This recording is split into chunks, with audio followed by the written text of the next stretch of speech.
मैं बुरा इसलिए बना ताकि जिनसे मैं प्यार करता हूँ वो सुकून की ज़िंदगी जी सके। लोग मुझसे नफ़रत की नज़र से देखते तो हैं, पर उन्हें नहीं पता कि ये नफ़रत ही मेरा सबसे बड़ा बलिदान है। राम राम जी सारों को, कैसे हैं आप सब? आई होप, उम्मीद करती हूँ आप सब अपने घर में अच्छे होंगे। मैं भी अच्छी हूँ। सुबह उठ गई थी लेके राम का नाम।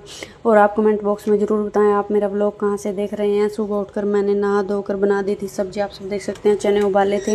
ये चने मेरी बेटी के फेवरेट हैं। आज तो मैंने सोच समझ कर बना ही लिए थे क्योंकि घर में बहुत कम खाए जाते हैं, बट जब बेटी ने इस फरमाइश की है तो बनाना तो पड़ता ही है। मतलब माँ को बेटी बहुत प्यारी होती है और मेरी बेटी तो मेरे लिए बहुत ही अच्छी और गुड लक भी है मेरे लिए। फिर मैंने बना दी थी चाय, आप सब देख सकते थे। फिर मैं गई थी ऊपर कपड़े सुखाने के लिए, लेकिन आ गई थी धीमी धीमी बारिश। फिर मैंने सभी पौधों में थोड़ा थोड़ा पानी दे दिया था जितना इनको चाहिए था, मतलब क्वांटिटी के हिसाब से मैंने थोड़ा थोड़ा पानी सब में दे दिया था। और पानी देने के बाद आप सब देख सकते हैं वेदर कितना अच्छा हो रखा है। बट ये वेदर हमारे लिए अच्छा है। मैंने कपड़े सुखाए लेकिन बारिश आ गई थी। फिर मैंने कपड़े उतार कर नीचे ही ले आई और मेरी बेटी भी चली गई थी दूध लेने के लिए, आप सब देख सकते हैं। और इतने अच्छे अच्छे फूल आ रखे हैं, मोगरा के, मधुकामनी के, मतलब बहुत अच्छे अच्छे फूल आ रखे हैं। और इतनी अच्छी खुशबू है ना उनकी, जैसे घर में किसी ने इत्र डाल दिया हो। और फिर भी कर दी थी धूप बत्ती वगैरह बेटे ने, तब तक मैं नीचे आई। फिर दूध भी कर दिया था मैंने गर्म, आप देख सकते हैं। और खाना बना दिया था। हाथ खाने में सिंपल चपातियाँ और चने की सब्ज़ी, काले छोले की मतलब।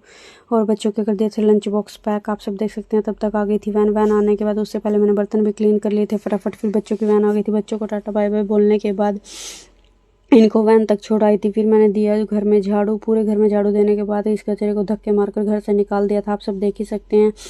और कहीं घर से ही नहीं निकाला, बिल्कुल घर के आगे से गली से भी बिल्कुल साफ़ किया, आप सब देख ही सकते हैं। पूरा घर साफ़ करने के बाद फिर आई पोछे की बारी। पोछा लगाया पूरे घर में। पूरे घर में पोछा लगाना भी एक सुकून, एक्सरसाइज सी हो जाती है और शरीर एकदम खुल जाता है। बस मेरे पैरों के ये जो ऊपर जोड़ होते हैं, ये एटी के ऊपर बहुत दुखते हैं। आज मुझे जाना था सैंपल देने के लिए, जब भी डॉक्टर का फ़ोन आएगा बस मैं आने वाली थी। तो फिर जैसे मेरा पोछा लग के ख़त्म हुआ मैं चली गई थी। फिर फ़ोन आ गया था, मैं चली गई थी सैंपल देने के लिए। आप सब देख सकते हैं हेल्थ इश्यू इतने रहते हैं ना, बस भगवान ही जाने। मैं तो बस यही सोचती हूँ कि भगवान परीक्षा ले रहे हैं, कभी ना कुछ तो अच्छा होगा, सब्र ही कर सकते हैं। वहाँ ब्लड सैंपल देने के बाद मैं आ गई थी घर और यूरिन की डब्बी लेके। फिर मैं यूरिन भी वहाँ कंटेनर जो लेके आई थी वो देने चली गई थी वहाँ, मतलब डॉक्टर को, क्योंकि घर पे जो फैसिलिटी होती है वो अलग ही होती है। फिर आ गए थे ऑर्डर वाले भैया, कुछ ऑर्डर आना था तो भैया ये भी नहीं पूछते कि कहाँ पे हो एड्रेस, तो सीधा घर के पास आके ही बेल बजाते हैं कि आपका ऑर्डर आई है। मेरी दवाई जो आनी थी पानीपत से मैंने सोचा कि पानीपत तक जाऊंगी, इतने का तो ऑयल ही लग जाएगा, इससे बढ़िया डिलीवरी ही करवा लेती हूँ। तो वहाँ से उन्होंने डिस्पैच करवा दिया था। मैंने ऑनलाइन पेमेंट कर दी थी, मेरी आ गई दवाई,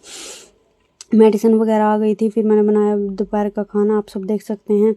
और फिर मैंने खाया खाना, क्योंकि सुबह मेरे खाली पेट ही टेस्ट होने थे, आप समझ सकते हैं। मैंने कम से कम 2 बजे के आसपास खाना खाया है। सिंपल लस्सी और सूखी रोटी और सब्जी खाना खा लिया था मैंने। और खीरा वगैरह मैंने काट लिया था और अच्छी तरह खा लिया। और आप सब देख सकते हैं फिर मैंने जो बच्चों की वर्दी में लेके आई थी वो मैं थोड़ी बड़ी ले आई थी। हम इंडियन मदर्स हैं, हम बड़ी ना लेके आए तो अगर बच्चे को 2-4 साल भी नहीं आए तो फ़ायदा ही क्या। फिर मैंने सबकी पेंटें वगैरह सेट कर दी थी, जो भी थोड़ा बहुत फटा पड़ा था। आज मैंने बहुत दिनों के बाद मशीन चलाई है और मशीन इतनी मतलब वो रखी है ना, बिल्कुल बोलती है चलते हुए। और फिर मेरे बेटे का काम देखो, किस किस के बच्चे ऐसे काम करते हैं। मेरा बेटा तो बिल्कुल आफत है। ये कहते हैं ना महलों का राजा मिला भी रानी बेटी राज करेगी, मुझे तो ये नहीं पता वो राज करेगी या करवाएगी।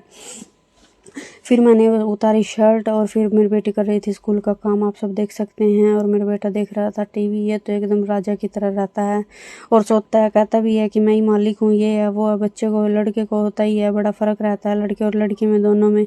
बट संस्कार अच्छे हों तो मेच्योर रहते ही हैं बच्चे। फिर मैंने मशीन वगैरह में भी ऑयल दे दिया था, आप सब देख सकते हैं। मैं चली गई थी बच्चों को ट्यूशन छोड़ने के लिए।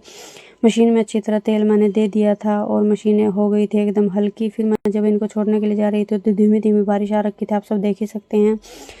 फिर भी छोड़ने तो जाना ही था क्योंकि पर मंथ फीस देते हैं तो फिर सोचते ही हैं। और फिर मैं उसको छोड़कर आ गई थी ट्यूशन से आने के बाद। फिर मैं चली गई थी फ्रूट वगैरह लेने के लिए। मिलते हैं चिकनी